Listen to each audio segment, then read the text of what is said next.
Story 1. A Scandal in Bohemia. That night, London wore a thin veil of fog like a gray shawl. Gas lamps spilled pale gold onto the wet cobblestones, and the steady roll of carriage wheels sounded almost like a lullaby. I, Dr. John Watson, had been married only a short time, and so I had been away from Baker Street. But that evening, as I happened to pass through the familiar street, something made me stop before the door of 221B, Baker Street. I cannot say why I lingered there. Perhaps it was memory, those days living beside Holmes, those strange investigations, those sleepless nights, those moments when his logic cut through mystery as cleanly as a blade through mist. I looked up at the window. The room was still lit. And behind the curtain, I saw the tall, spare silhouette of Holmes pacing, fast and intent, like a hunting bird following a scent. I rang the bell. A moment later, I stepped into the room I knew so well, the fire glowing red, the scent of tobacco, old books, and that strange atmosphere, warm and cold at once, as if the place truly belonged to only one man, Sherlock Holmes. He did not show emotion. Holmes rarely did. But his gray eyes swept over me, face, coat, wrists, shoes, and then he said, as casually as if discussing the weather, "Marriage suits you, Watson. I believe you've put on about 7.5 pounds. I laughed, startled. Holmes continued, calm and precise. "You've returned to practice. And you've been getting yourself wet lately.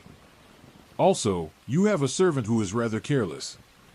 I nearly froze. I had changed my clothes. I thought no one could possibly know. Seeing my expression, Holmes only smiled faintly. He drew my attention to the inside of my left shoe, where several small, nearly parallel scratches showed in the firelight. He explained they were made by someone scraping mud off the sole too roughly and too carelessly. Then he spoke of the smell of iodine, the black stain of nitrate of silver on my finger, and the slight bulge of my hat, where a stethoscope had been tucked. I sighed, half helpless, half amazed. Holmes watched me and said simply, "You see, Watson, but you do not observe." Just then, Holmes tossed me a thick sheet of pale pink paper, stiff, expensive, unmistakably unusual. It was an anonymous note, no date, no signature. Only a cold message. Someone would call that night, between 7:45 and 8 o'clock, to consult Holmes on a matter of the deepest importance. The visitor might wear a mask. A chill ran along my spine. Holmes, however, treated it like a small puzzle. "I have no data yet," he said. "It is a capital mistake to theorize before one has data." Still, he asked me to hold the paper up to the light. A watermark, letters woven into the very texture, appeared. Holmes took down a reference book, flipped through it rapidly, and then landed on the answer as if he had always known where it lay. "This is not English paper," he said. "It comes from a German-speaking region in Bohemia." He pointed to the sentence structure in the note, awkward, German in its arrangement, and concluded with quiet certainty. "The writer is German, and he prefers to hide his face." Almost at once, the sound of hooves and wheels rose outside. A fine carriage stopped at the curb. Heavy footsteps climbed the stairs. Then came a knock, sharp and commanding. A man entered who seemed to fill the room. He was enormous, well over 6 feet, his clothing richly trimmed, his cloak lined with silk. Across his face he wore a black mask that covered his upper features. His voice was deep, harsh, and marked by a German accent. Holmes invited him to sit. The man introduced himself as a count, but Holmes' eyes had already pierced the disguise behind the disguise. At last, in frustration, the visitor tore off the mask and flung it to the floor. "I am the king," he declared. Holmes answered as calmly as if he had been expecting nothing else. "I knew it before you spoke." The king of Bohemia had come to Holmes for one reason, to recover a thing that could shatter his future, a compromising photograph with a woman named Irene Adler. He was to marry into a strict royal family. If the photograph appeared, the engagement would collapse, his reputation would be ruined, and a scandal could spread across Europe. He had tried bribery, burglary, diversion of luggage, and repeated searches, everything, yet Irene Adler would not sell, and he could not steal it. Holmes listened, almost with interest. "A pretty little problem," he murmured, "but a serious one."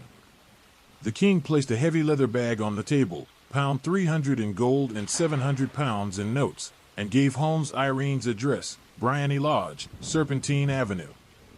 And so the game began. The next morning Holmes vanished early.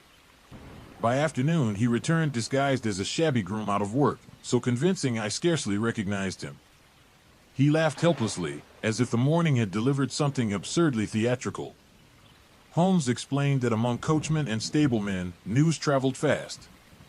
He had found Bryony Lodge and studied it, the windows, the door, the garden, the coach house, every possible entry and escape. He gathered information about Irene's habits. She drove out at 5, returned at 7, kept a quiet schedule. But one detail mattered most.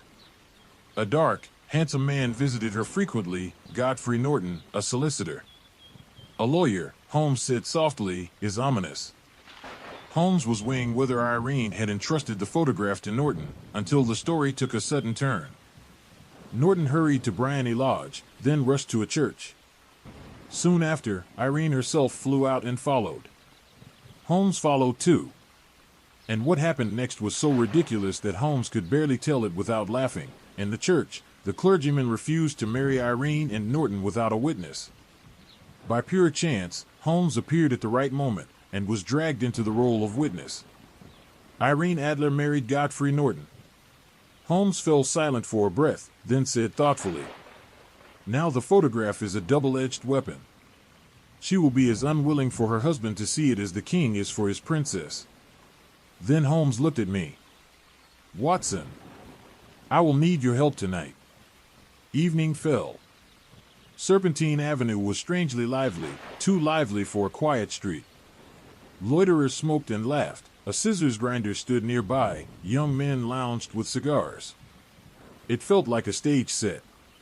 Holmes gave me strict instructions.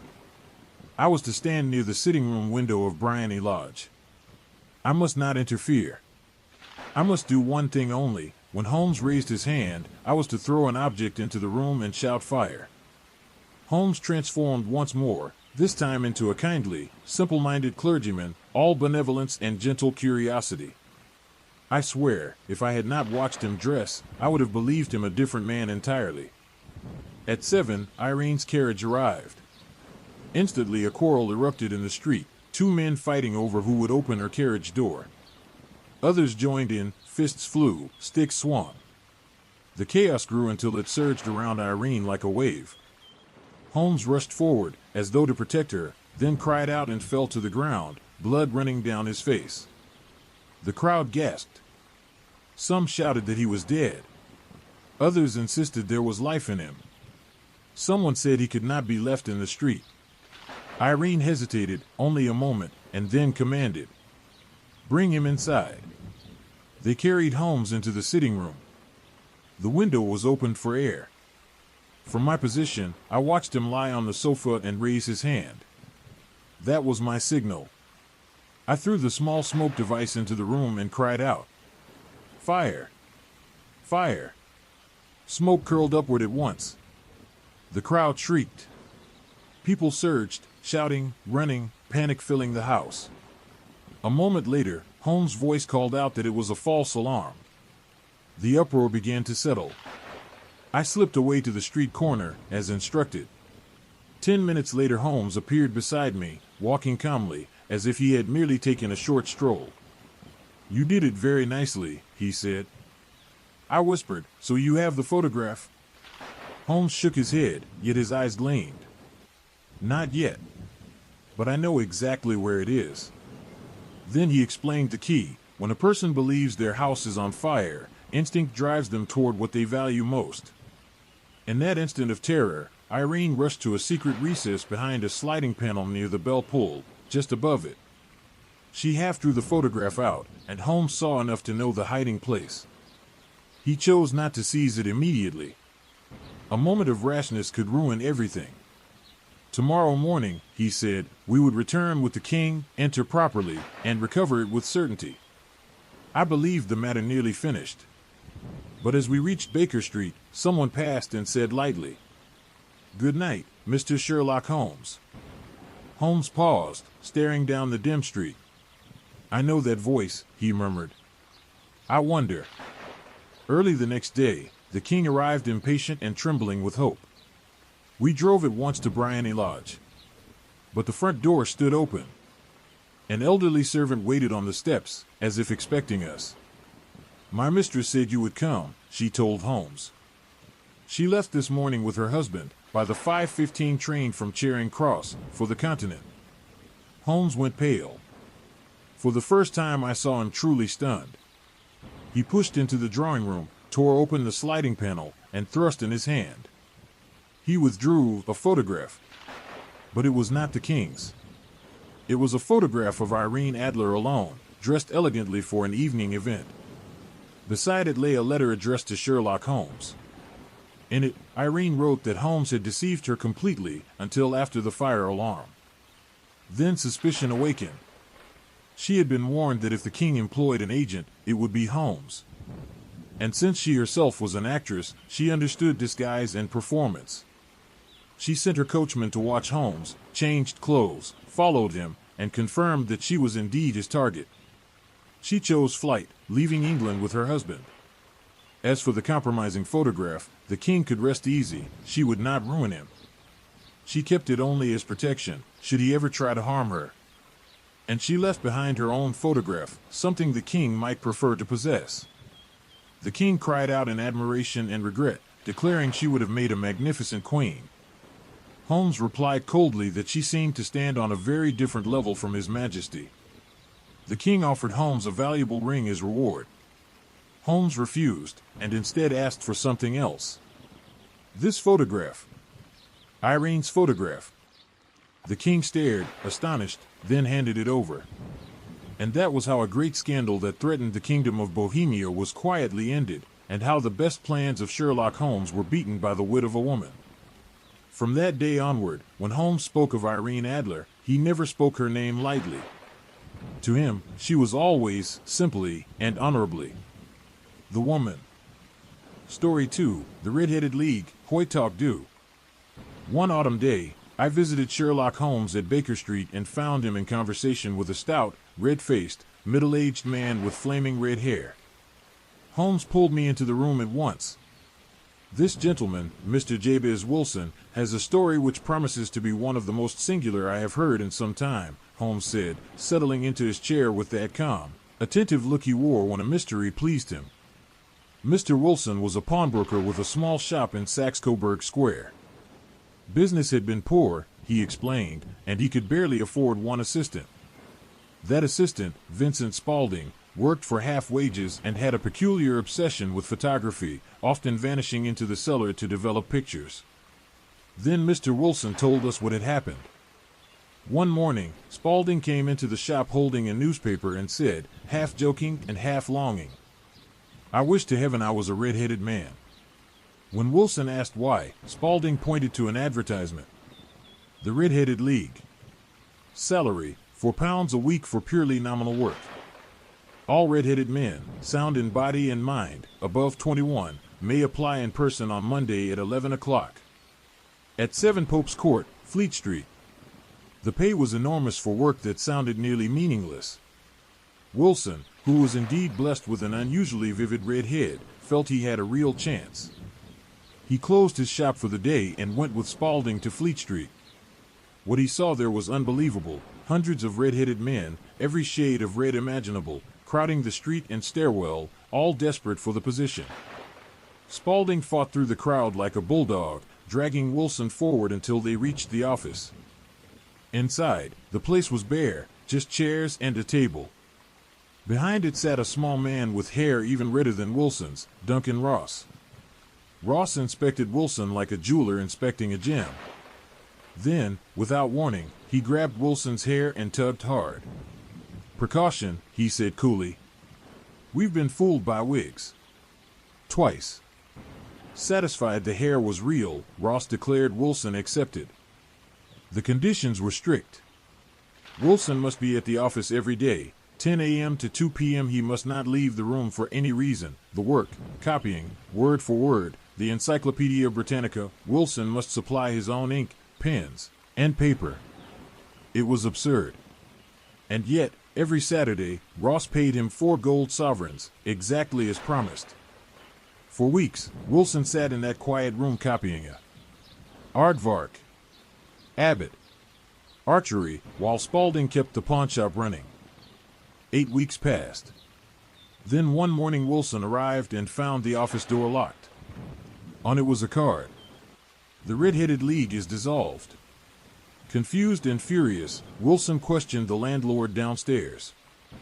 The landlord claimed he had never heard of such a league. The tenant at that office, he said, was a solicitor named William Morris, and he had moved out the day before. Wilson rushed to the new address he was given, but it was a factory that had never heard of Morris or Duncan Ross. That was when Wilson came to Holmes. When the man finished his story, Holmes laughed, briefly, but not at Wilson's misfortune. It was the laugh of a mind that had just found a pattern. Holmes' questions sharpened. How long has this assistant been with you? About a month. What does he look like? Small, stout, quick, no beard. Over 30. And he has a white splash of acid on his forehead. Holmes sat up suddenly, eyes bright. Does he have pierced ears? Yes, he said a gypsy did it. Holmes fell silent. His pipe came out. His eyes narrowed into that faraway, calculating stare. Then he stood. Come, Watson. We must go to Saxe-Coburg Square. At the shop, Holmes asked a silly question at the door, how to get to the Strand, just to make Spaulding appear and answer. Holmes barely looked at his face. Later, Holmes admitted what he truly examined. The knees of his trousers. They were worn, creased, and stained, like a man who spent long hours kneeling on stone. Holmes walked around the block behind the pawnshop and studied the buildings. Across the way stood a bank, the City and Suburban Bank. And Holmes' expression said it all. That evening, Holmes called me to Baker Street again. There may be danger, he warned. Put your revolver in your pocket. At 10 o'clock, we met 2 companions. Peter Jones from Scotland Yard, Mr. Merriweather, a bank director. Holmes told them the stakes were enormous. The bank held French gold, 30,000 Napoleons, newly stored and not yet unpacked. The group entered the bank secretly, passing iron gates and winding stairs down into a deep vault lined with crates. They sat in total darkness. Holmes positioned us behind boxes and ordered silence. We wait, he whispered, until they come. Time dragged. The air was cold and damp. Then, suddenly, my eyes caught a faint line of light between stones.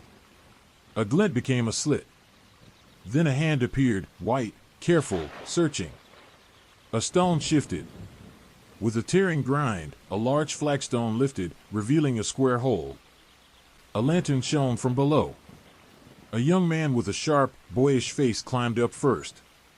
Behind him rose his accomplice, small, pale, and shockingly red-haired. It's clear, the first whispered. Have you the bags? That was when Holmes sprang. He seized the leader by the collar. Jones lunged. The second man tried to dive back into the hole, but Jones caught his coattails. A revolver flashed. Holmes struck the wrist with his hunting crop and the gun clattered harmlessly to the floor. It's no use, John Clay, Holmes said calmly. You have no chance at all. John Clay, cool as ice, bowed as if captured at a dinner party rather than a crime scene. He was handcuffed and marched away. Hours later, back at Baker Street, Holmes explained the whole chain. From the start, the goal had been simple: remove Jabez Wilson from his shop every morning so the cellar could be used freely. The Red-Headed League was a clever trick. The salary, £4 per week, was nothing compared to the thousands in gold they planned to steal. Spaulding encouraged Wilson to apply. Duncan Ross ran the fake office and enforced strict attendance. Meanwhile, Spaulding spent weeks in the cellar digging a tunnel toward the bank. When the tunnel was finished, they dissolved the League because they no longer needed Wilson out of the way. Holmes had guessed the plan from the assistant's behavior, always in the cellar, the worn knees, and the bank's position behind the shop. Saturday night was the perfect moment. They'd have 2 days to escape. But Holmes was waiting. And the strange little League, so absurd it seemed like a joke, turned out to be the perfect cover for a very real, very dangerous crime. Case closed. A case of identity. One morning at Baker Street, Sherlock Holmes was discussing how ordinary life could be stranger than fiction when the doorbell rang. A large, nervous young woman came in, fidgeting with her gloves and hesitating as though the matter might be too delicate to speak aloud. Her name was Mary Sutherland. Holmes greeted her politely, then, without being told anything, made a remark about her short sight and her work as a typist. Mary jolted in shock. She could not imagine how he knew. Holmes explained nothing at first. He simply invited her to sit, calm herself, and tell her story from the beginning. Mary lived with her mother and her stepfather, James Windibank, a man only a few years older than herself. She admitted she disliked him. He was strict, controlling, and did not want her going out or meeting people. Mary also had a small private income, money left by an uncle, which was paid out as interest each quarter.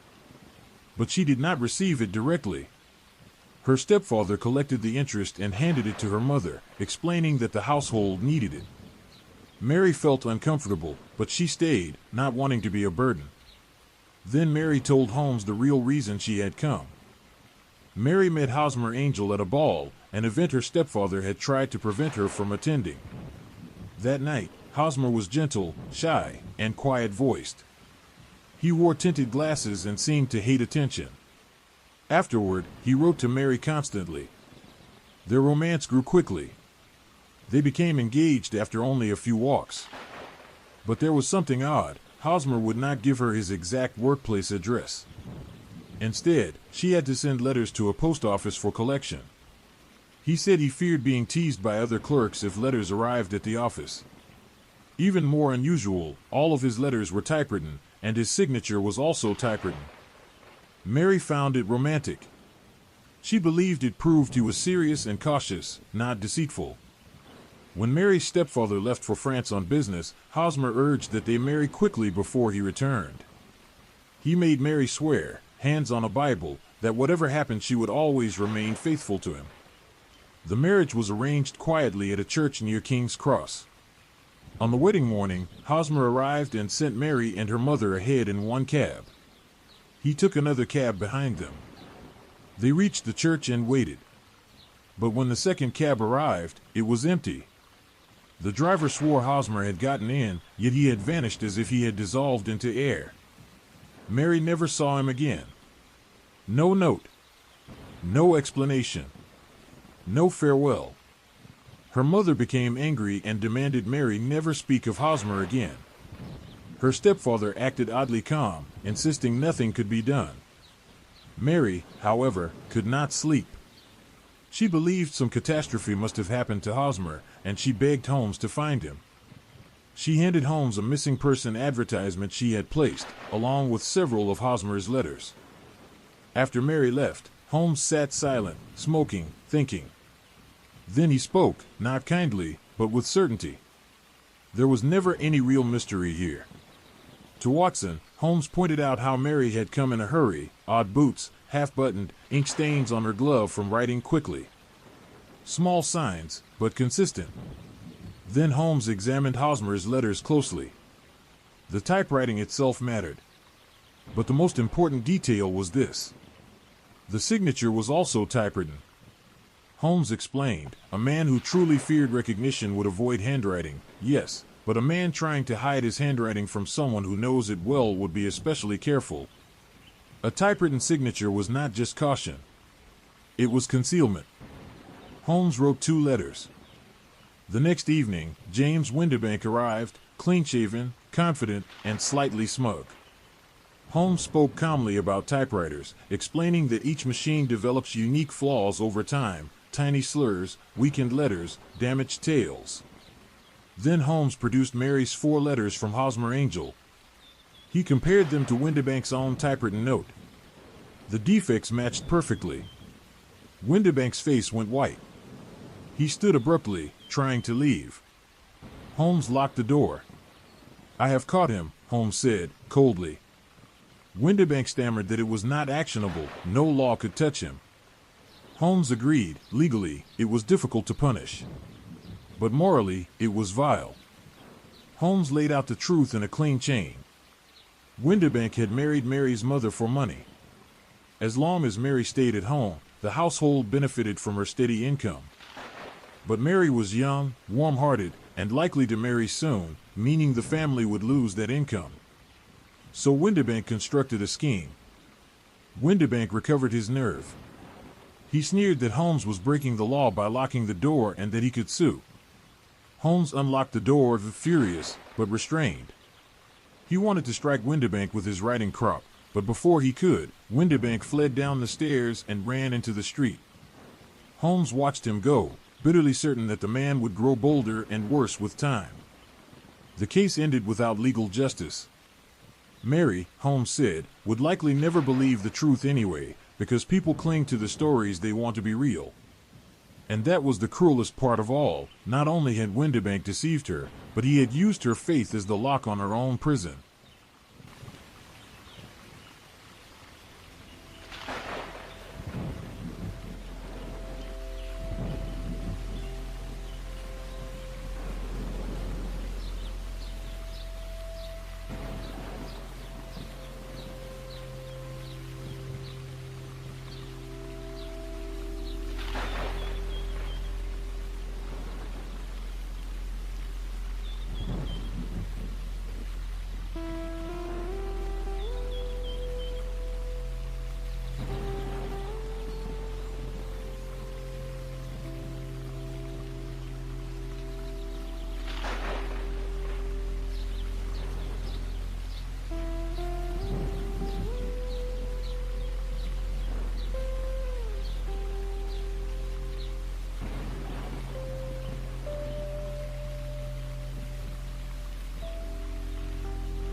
Gentle raindrops whisper through the air. Soft piano chords breathe, barely there. Warm paths home, a quiet and gray.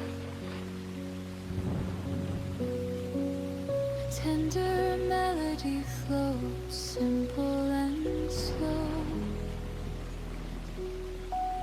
like ripples on a pond, they softly glow. Each note lingers, a southern glow. Raindrops tap on a glassy sea. Piano echoes in quiet harmony. A warm cocoon of serenity.